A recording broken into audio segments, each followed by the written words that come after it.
এতগুলো হত্যা করবার পরেও আমি একজন আওয়ামী লীগকে পাই নাই, সাধারণ আওয়ামী লীগ যাদেরকে চিনি তাদের মধ্যে অনুশোচনা বোধ যে আমরা 15 দিনে এরকম শত শত মানুষ মেরে ফেললাম, হাজারে হাজার ছেলে মেয়েকে আমরা পঙ্গু করে দিলাম, অন্ধ করে দিলাম, ন্যূনতম তাদের কোনো প্রায়শ্চিত্ত বোধ নাই। এটা না, বাংলাদেশ ভাবছে সেই বেগম জিয়ার দলের একজন যাকে মনমোহন সিং স্যালুট করছেন আর তার দলের একজন ক্ষমতার জন্য অমিত শাহর কাছে এরকম মেরুদণ্ড বাঁকা করে বিকিয়ে দিচ্ছেন। মনে করি বাংলাদেশের যে বিএনপি, সেই বাংলাদেশের বিএনপিকে বাংলাদেশে রাখতে হলে, মানে গণমানুষের বুকের মধ্যে রাখতে হলে বিএনপির স্বার্থেই এখন আরেকটা নতুন দল হওয়া উচিত ছাত্রদের পক্ষ থেকে। কারণ বিএনপি যেহেতু জানে এখন তার সামনে আওয়ামী লীগ নাই, জামাত তো স্বাভাবিকভাবেই বিএনপির মতো গণমুখী দল না, সুতরাং বিএনপি তো এখন আনচ্যালেঞ্জড হওয়ার কারণে সে তো জানে এখন নির্বাচন হয়ে গেলে 450 আসন পেয়ে যাবে বা 200+ আসন পেয়ে যাবে। এই জন্য সে জনতার স্টেক, জনতার মুখের ভাষা, চোখের ভাষা না পড়ে সে নিজের পাওয়ারকে কিভাবে আরো বেশি সংহত করা যায় সেই চিন্তা করে কথা বলতে। সুতরাং যেই বিএনপি জিয়াউর রহমানের, যেই বিএনপি বেগম জিয়ার, সেই প্রতিদ্বন্দ্বিতা করার জন্য তো জামাত আছে, আরো অনেক দল আছে। এইবার একটা ভালো কথা বলি, দেখেন জামাত হলো একটা ক্যাডার ভিত্তিক দল। মানে ধরেন আমি বলি আজকে, এখন আমি ধরেন বাংলাদেশের সাপোজ বলবার জন্য যে আমার বাংলাদেশের মানুষ প্রচন্ড ভালোবাসে ধরেন, তো এখন আমি কি করলাম, জামাতে যোগ দিলাম। ভাই আমি জামাতে যোগ দিয়া আমি যদি জামাতের জাতীয় রাজনীতিতে আসতে চাই, কমপক্ষে আমারে আগামী 15 বছর জামাত, মানে এটা তো ওই যে ক্যাডার মানে পলিটিক্স যেভাবে হয়, আপনাকে প্রথমে এটা হতে হবে, তারপর ওটা হতে হবে, তারপর ওটা হতে হবে, এখানে তো আপনি পারবেন না। সুতরাং গণমুখী দল হলো বাংলাদেশে বড় দুটো, বিএনপি আর ছিল আওয়ামী লীগ।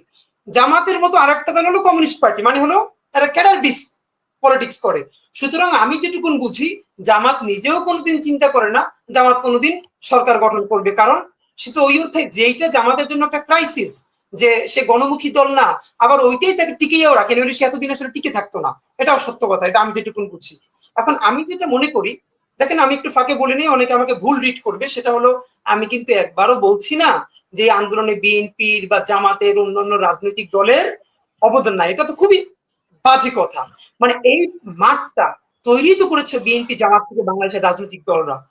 এই গাছটা, একটা গাছ একদিনে লাগালে হয় না, তারা চারা লাগিয়েছে, বীজ বপন করেছে, এইটার সর্বশেষ ফুলটা ফুটিয়েছে ছাত্ররা।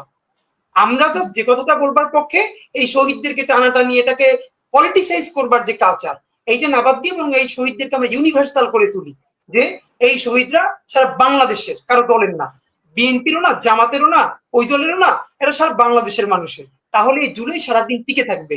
বাংলাদেশের মুক্তিযুদ্ধকে যেরকম আওয়ামী লীগ টানাটানি করতে করতে করতে করতে যা করছে, তো আমরা এই পলিটিসাইজ করলে আমাদের জুলাই এরকম হারাই যাবে। ওই জায়গার থেকে বলা, কারণ আমি নিজে দেখেছি শহীদ মিনারে যখন সর্বশেষ সমাবেশের আগে সমাবেশটা হলো ঢাকা বিশ্ববিদ্যালয়ে হামলার আগের দিন, আমি নিজে দেখেছি আমার ছাত্র দলের বন্ধুদেরকে, ছোট ভাইদেরকে, আমি যখন শহীদ মিনারে ঢুকি, ছাত্র দলের ছেলেরা কিভাবে শহীদ মিনার চতুর্দিকে ব্যারিকেড তৈরি করেছিল যাতে হামলা করতে না পারে ছাত্রলীগ। সুতরাং এগুলো তো আর বাজে কথা, এগুলো কেউ বললেও। আপনি বলেছেন যে বাহাউদ্দিন নাসিম, সে বলেছে যে যদি অন্যায় করে আওয়ামী লীগ তাহলে ক্ষমা চাইবে। দেখেন আপনি, শব্দটা হচ্ছে যদি অন্যায় হয়, এর মানে হলো আওয়ামী লীগ ফিল করতেছে না, মানে এখনো তারা অন্যায় করছে কিনা এটা নিশ্চিত না, যদি হয়। এবং তাদের বডি ল্যাঙ্গুয়েজ দেখেন, সেটা তো শেখ হাসিনার একটা বক্তব্যও তো আমরা পাইনি যে উনি এটা বলছে যে আমরা অন্যায় করেছি। আপনার আফসোস কি জানেন, দেখেন আওয়ামী লীগ করলে হয় কি, মানুষের ন্যূনতম, মানে একটা সময় বাংলাদেশে আমাদের এলাকায় খুব মজা করে বলতে পারতো তুই কি মানুষ না আওয়ামী লীগ। আসলে এই কথাটা যেহেতু সিগনিফিক্যান্ট, এটা তখন বুঝি নাই।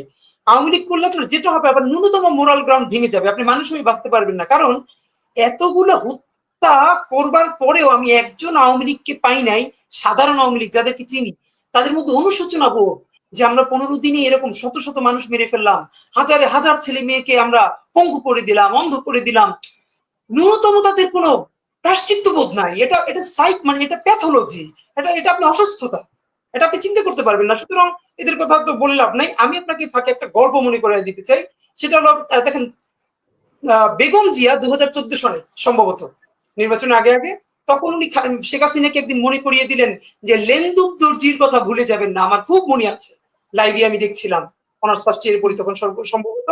লেন্দুক দর্জির কথা আপনারা নিশ্চয়ই জানেন যে সিকিমে ভারতের সাথে তাবেদারি করে সিকিমকে ভারতের হাতে বিক্রি করে দিয়েছে।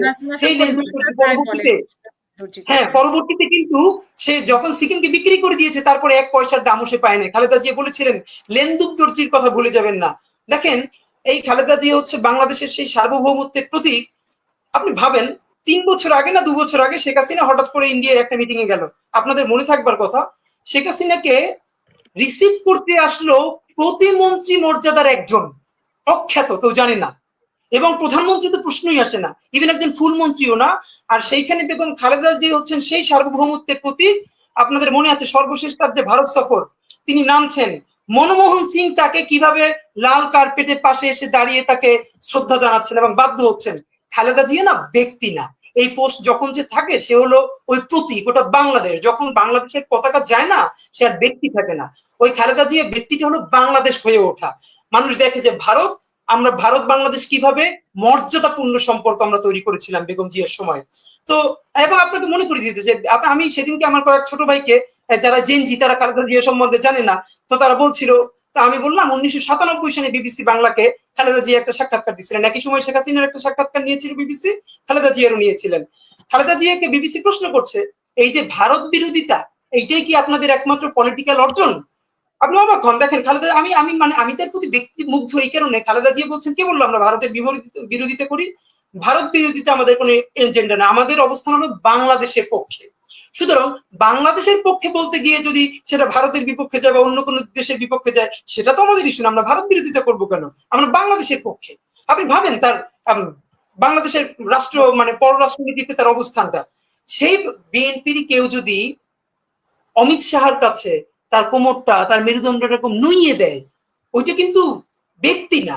বাংলাদেশ ভাবছে সেই বেগম জিয়ার দলের একজন, যাকে মনমোহন সিং স্যালুট করছেন, আর তার দলের একজন ক্ষমতার জন্য অমিত শাহর কাছে এরকম মেরুদণ্ড বাঁকা করে বিকিয়ে দিচ্ছেন।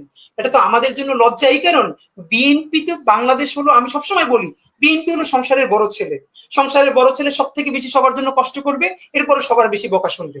তো বিএনপি হলো সেই বড় ছেলে, সে সব থেকে বেশি কষ্ট করে, ক্ষমতাও সেই আসে, এবং আমার তাদের কাছে প্রত্যাশাও বেশি। এই জন্য তো আমরা তাদের ব্যাপারে কথাবার্তা বেশি বলি।